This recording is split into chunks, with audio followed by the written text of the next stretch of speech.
Nasa surong manor kamtam tanah kondusi jonga. Iba sengkam sengjam private lembaga support of government menduna kisah setahun bisamla. Kani kira achievement pada sepenuh minta presentation. Tengah buat kaji kerpat itu kena usung suatu ke state ini. Semua bahaya dalam yang tidak berkesorkan. Kawan ngiyoi hak por covid dengan lap kajinya. Kena yang nam senong, kena yang nam balang. Para beri klaim kesorkan tidak hasendak dulu. Katu dek kawai ni kumu gomen ni nak job.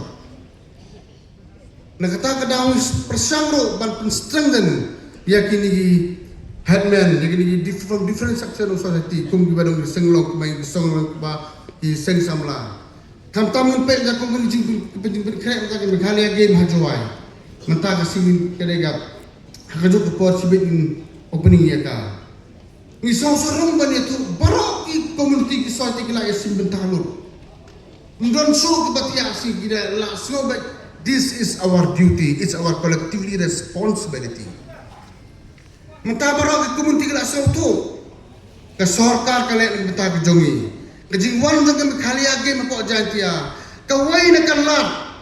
Ngiyok bani pluju ngiyok bani kenduk ban negaro na kasi na jantia na riwa na bro kalong ke wai kata masa.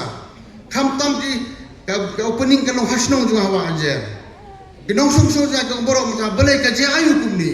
Khadway khar arbaji bin meru kini bigele kumni bigi bos gele mutakia praktis kena ki somsit baro ki hall jong isnong kitola renovate lula airong tadi ka blessing ya sem ka long nok la pentemana ko the whole joy town par ka way bi tenat ila bo da garairu man ki headman jong locality is the responsibility of peniba ka mekhania kin ban long ade ban yo bromingi baro panding ba khot ba plia kene ka teamwork akan mau menciptakan kalau turaro kadai kejo, kadai mentapat misau sorong, ngiyo banbu manuring, ya ke sekertir kebat maju bilang nur, baru sekata kami kunjung ke steady, baru kami.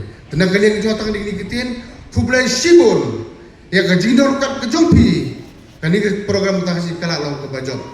Hopefully nang ni sekmat, ngakan tu susu, one sekmat, ya telang bergoman hakinu guru benta.